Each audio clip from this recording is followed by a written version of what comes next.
کفر یا عقائد کو پسند کرے یا کافروں کے اعمال کو پسند کرے، جیسا کہ آج ایک رواج چل گیا ہے، ہر آنے والی ایسی چیزیں جیسے ویلنٹائنس ڈے ہو گئی اور دیگر چیزیں ایسی ہو گئیں جس کو اللہ کے رسول صلی اللہ علیہ وسلم کے شریعت سے کوئی مطلب نہیں، جو اللہ کے رسول صلی اللہ علیہ وسلم کے شریعت کے خلاف ہے، ایسی چیزوں کو پسند کرنا کفریہ وہ ایسا ہے کہ آپ ایمان پر کفر کو پسند کر رہے ہیں۔ تو ایسی چیزوں سے بچا جائے، ایسے دوستوں سے بچا جائے جن کے دل میں ایمان نہ ہو۔ ایک دوسری صورت یہ بھی ہے کہ وہ شخص جو حلال اور حرام کا امتیاز کیے بغیر اپنے پیٹ کو بھر رہا ہو، یہ بھی ایمان پر کفر کو پسند کرنا ہے۔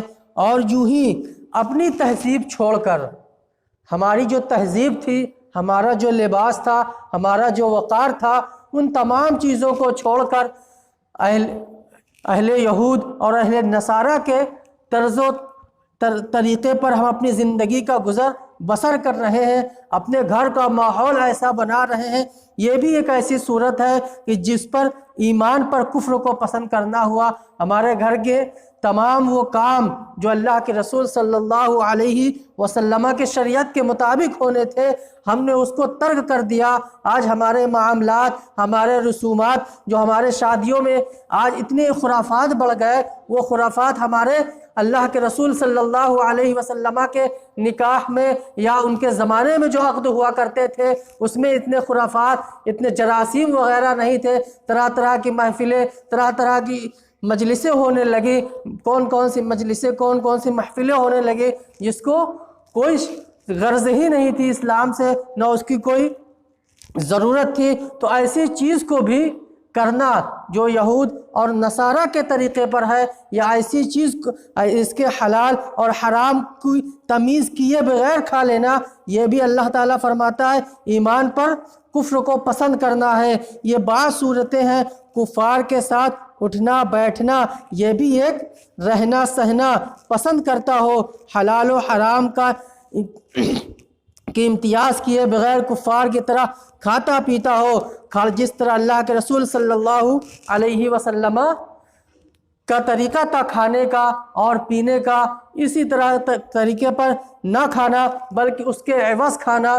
یہاں پر حضرت بہلول دانا سے حضرت جنید بغدادی رضی اللہ تعالی عنہ کا قول ہے کہ وہ انہوں نے ان سے پوچھا، کچھ سوال ان سے پوچھنے تھے، تو حضرت بہلول دانا نے جواب نہ دیا، کافی دن تک ان کے پیچھے رہے، لیکن تو پھر کافی کوشش کے بعد بہلول دانا نے کہا، اگر تم میرے ساتھ اتنے دن سے ہو، میرے پیچھے لگے ہوئے ہو، اتنے بڑے عالم ہو، اگر تمہیں اتنا تو پتہ ہوگا کھانے کی سنتیں کیا ہیں، کھانے کی سنتیں کیا ہے؟ تو انہوں نے بتایا کھانا کھانے سے پہلے ہاتھ دھونا چاہیے، ہاتھ بسم اللہ پڑھ کر کھانا کھانا چاہیے، دسترخوان بچھا کر کھانا کھانا چاہیے، اور اپنے سامنے سے کھانا کھانا چاہیے۔ ان تمام سنتوں کو بتایا۔ تو یہ بھی تو حضرت بہلول دانا نے کیا کہا، تمہیں تو کھانا کھانے کی سنت بھی نہیں پتہ ہے۔ کہا یہ ٹھیک ہے، تم نے جو کہا کھانا کھانے کا یہی طریقہ ہے، لیکن ضروری چیز کیا ہے؟ جو رزق تمہیں مل رہا ہے وہ کہاں سے آ رہا ہے؟ وہ رزق حلال کا ہے کہ رزق حرام کا ہے؟ اگر وہ رزق حرام کا ہے، تم اتنی سنتیں ادا کرنے کے بعد بھی کھاؤ گے تو اس میں کوئی ثواب، کوئی ذائقہ، کوئی کچھ نہیں ہے۔ لیکن ضروری یہ ہے کہ وہ رزق جو تم کھا رہے ہو اس کے متعلق یہ جاننا ضروری ہے کہ وہ رزق حلال ہے یا رزق حرام ہے۔ تو یہ چیزیں، تو ایسی چیزیں ہمیں ضروری ہے کہ ہم دیکھیں کہ ہم پر جو رزق مسلط کیا جا رہا ہے وہ رزق کہاں سے آ رہا ہے، اس کے حرام کے ذریعے سے آ رہا ہے، پھر اس کے حلال کے ذریعے سے آ رہا ہے۔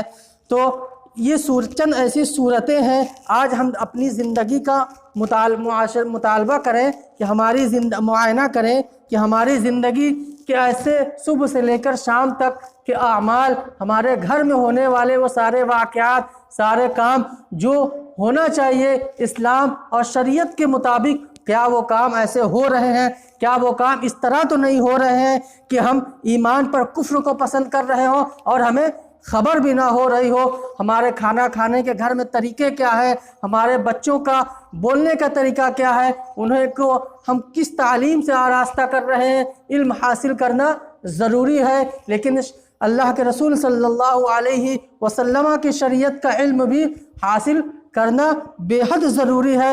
یہ چند ایسی چیزیں ہیں جسے ہمیں اپنے ذہن میں رکھنا ہے اور ہمیں اپنے گھر میں یہ چیز لازم کرنی ہے کہ ہم اسی طریقے پر عمل کریں جس طریقے پر اللہ کے رسول صلی اللہ علیہ وسلم نے ہمیں عمل کرنے کی ہدایت کی، اور اسی طریقے پر اللہ تعالی ہمیں کامزن فرمائے۔ اور آگے علماء کرام ارشاد فرماتے ہیں، وہ علل اعلان اسلامی احکام اور مسلمانوں کی تہذیب و تمدن کا مذاق اڑاتا ہو تو وہ شخص بھی ایمان پر کفر کو پسند کرتا ہو۔ مذاق اڑانے کا مطلب جس طریقے پر اللہ کے رسول صلی اللہ علیہ وسلم نے زندگی گزر بسر کری، اس کے مطابق نہ کرنے کے باوجود اس کے الٹا کرتے ہوئے ایک مسلمان کھلے انداز میں اس طرح اپنے معاملات کو پیش کرے تو یہ اسی طرح ہے، اس کے ساتھ ویسا سلوک کیا جائے گا جس کا شریعت مطہرہ نے حکم دیا۔ لیکن اگر اسے علماء دین نے مرتد قرار نہیں دیا اور وہ صرف فاسق اور فاجر، بدعمل، بد کردار، بد عقیدہ قرار دیا گیا ہے، تب بھی شریعت مطہرہ اس سے علیحدہ رہنے کا حکم دیتی ہے۔ مسلمانوں کو چاہیے کہ ایسے شخص کی تو اولاً اصلاح کی کوشش کریں، اور اس کی اصلاح کی توقع نہ ہو تو اس کا مکمل بائیکاٹ کریں کہ اس کے گندے جراثیم مزید نہ پھیلنے پائیں اور دوسرے لوگ اس کے شر سے محفوظ رہیں۔ ارشاد باری تعالی ہے، وَقَدْ نَزَّلَ عَلَيْكُمْ فِي الْكِتَابِ أَنْ إِذَا سَمِعْتُمْ آيَاتِ اللَّهِ يُكْفَرُ بِهَا وَيُسْتَهْزَأُ بِهَا تَقْعُدُوا مَعَهُمْ حَتَّى يَخُوضُوا فِي حَدِيثٍ غَيْرِهِ إِنَّكُمْ إِذَا مِثْلُهُمْ۔ اس کا مطلب کیا ہے؟ سورہ نساء کی آیت نمبر 140 ہے یہ، اس میں اللہ تعالیٰ ارشاد فرماتا ہے، اور تحقیق اتارا ہے اللہ نے تم پر یہ حکم کتاب میں، کون سی کتاب؟ قرآن مقدس سورہ نساء میں، کہ جب تم سنو اللہ کی آیتوں کو انکار کیا جا رہا ہے اور ان کا اور مذاق اڑایا جا رہا ہے، ان کا تو مت بیٹھو ایسی مجلس میں حتیٰ کہ وہ مشغول ہو جائیں کسی دوسری بات میں، ورنہ تم بھی انہی کی طرح ہو جاؤ گے۔ مطلب کیا ہوا؟ ایسی مجلس میں بیٹھنا جہاں پر اللہ کے رسول صلی اللہ علیہ وسلم کی شریعت کے خلاف کام ہو رہا ہو، وہاں پر ذکر و اذکار ہونے کے بجائے دین کا مذاق بنایا جا رہا ہو، ایسی مجلس میں نہ بیٹھیں، ایسے دوست احباب کے ساتھ نہ بیٹھیں جو اللہ کے رسول صلی اللہ علیہ وسلم کی شریعت کے مطابق اپنی مجلسوں کا آغاز نہیں کرتے ہیں، جو اس کے برخلاف کرتے ہیں۔ تو دوسری جگہ دوسری آیت میں اللہ تعالیٰ یہی مضمون ارشاد فرماتا ہے، وَإِذَا رَأَيْتَ الَّذِينَ يَخُوضُونَ فِي آيَاتِنَا فَأَعْرِضْ عَنْهُمْ حَتَّى يَخُوضُوا فِي حَدِيثٍ غَيْرِهِ وَإِمَّا يُنْسِيَنَّكَ الشَّيْطَانُ فَلَا تَقْعُدْ بَعْدَ الذِّكْرَىٰ مَعَ الْقَوْمِ الظَّالِمِينَ۔ یہ سورہ انعام کی آیت نمبر 68 ہے، جس میں اللہ تعالیٰ ارشاد فرماتا ہے، اور جب دیکھو تم انہیں کہ وہ بیہودہ بحثیں کر رہے ہیں ہماری آیتوں میں تو منہ پھیر لو ان سے، یہاں تک کہ وہ کسی اور بات میں مشغول ہو جائیں، اور اگر بھلا دے تمہیں شیطان تو مت بیٹھو یاد آنے کے بعد ظالم قوم کے پاس۔ دوسری جگہ آیت نمبر 113 سورہ ہود میں اللہ تعالیٰ ارشاد فرماتا ہے، وَلَا تَرْكَنُوا إِلَى الَّذِينَ ظَلَمُوا فَتَمَسَّكُمُ النَّارُ وَمَا لَكُم مِّن دُونِ اللَّهِ مِنْ أَوْلِيَاءَ ثُمَّ لَا تُنصَرُونَ۔ اور مت جھکو ان کی طرف جنہوں نے ظلم کیا، ورنہ چھوئے گی تمہیں بھی آگ، اور اس وقت نہیں ہوگا تمہارے لیے اللہ کے سوا کوئی مددگار، پھر تمہاری مدد بھی نہیں کی جائے گی۔ تو ایسے لوگوں کی طرف مت جھکے جو ظلم کرتے ہو، لوگوں کو پریشان کرتے ہو، اپنے سے غریب لوگ طبقے پر ظلم و ستم کر رہے ہو، اپنے پاور کا، اپنے پوزیشن کا غلط یوز کر رہے ہو، ان آیات میں واضح ہدایت موجود ہے کہ بد عملی اور بد عقیدہ لوگوں اور ان کی محافلوں مجالس سے دور رہو۔ اگر تم ان سے ہدایت پر عمل نہیں کرو گے تو تم کس کے مثل ہو جاؤ گے؟ انکم اذا مثلہم، تم بھی انہی کی طرح ہو جاؤ گے۔ ہمارے اسلاف کا کیا طریقہ تھا؟ جب حضرت عمر فاروق، حضرت سیدنا ابو بکر صدیق کے زمانے میں جب ایک شخص نے نبوت کا دعویٰ کیا تو اس کے سرکوبی کے لیے انہوں نے حضرت خالد بن ولید رضی اللہ تعالی عنہ کو بھیجا، تو حضرت خالد بن ولید رضی اللہ تعالی عنہ ان کی سرکوبی کے لیے گئے، تو انہوں نے جب ان کو قتل کر دیا تو اپنے دوستوں سے فرمایا ان کو بلاؤ اور ان کو اکٹھا کرو، میں ان کی لاشوں کو جلاؤں گا۔ جبکہ اللہ کے رسول صلی اللہ علیہ وسلم نے فرمایا آگ کا عذاب صرف اللہ کے لیے مستحق ہے جو صرف جہنم میں دیا جائے گا، لیکن حضرت خالد بن ولید نے اس کے برعکس کیا۔ ان کے دوستوں نے پوچھا اے خالد بن ولید تم ایسا کیوں کر رہے ہو، ان کی لاشوں کو کیوں جلانے کا حکم دے رہے ہو؟ تو انہوں نے فرمایا کہ میں نے سنا ہے یہ لوگ میرے نبی کی شان میں غلط باتیں بولتے تھے، ان کی بے ادبی کرتے تھے، اس لیے ان کو میں جلانے کا حکم دے رہا ہوں۔ یہ ہمارے اسلاف کا طریقہ تھا۔ اور اسی طرح حضرت خالد بن ولید رضی اللہ تعالی عنہ نے ایک مسلمان کا قتل کیا جو کلمہ پڑھتا تھا، لیکن حضرت خالد بن ولید نے اس کا قتل کر دیا۔ اور یہ بات جب مکہ مدینہ میں پہنچی تو حضرت عمر فاروق رضی اللہ تعالی عنہ اور دیگر صحابہ بھی بہت غصہ ہو گئے۔ حضرت خالد بن ولید نے ایک مسلمان کو قتل کر دیا، ایسے کیسے کیا؟ حضرت عمر نے حضرت ابو بکر صدیق سے کہا انہیں فوراً اس محاذ سے واپس بلایا جائے اور اسے اس جہاز سے معطل کر دیا جائے۔ تو حضرت ابو بکر صدیق رضی اللہ تعالی عنہ نے کہا کہ جس تلوار کو اللہ کے رسول صلی اللہ تعالی علیہ وسلم نے میان سے باہر نکالا ہے، میری یہ وقت نہیں کہ میں اسے میان میں دوبارہ ڈال دوں۔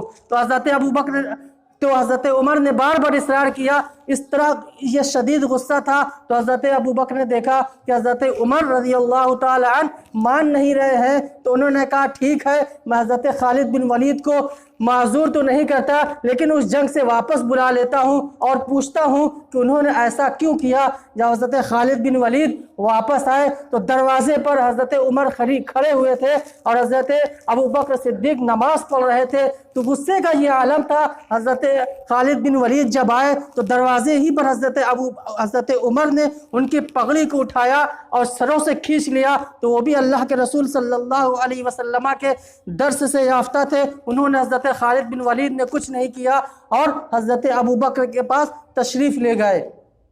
جب حضرت ابو بکر کے پاس تشریف لے گئے تو حضرت ابو بکر رضی اللہ تعالی عنہ نماز سے فارغ ہونے کے بعد پوچھا اے خالد بن ولید کیا تم نے ایسا کیا، ایک کلمہ پڑھنے والے کو قتل کر دیا، ایسا کیوں کیا؟ تو سنیں حضرت خالد بن ولید نے کیا جواب دیا۔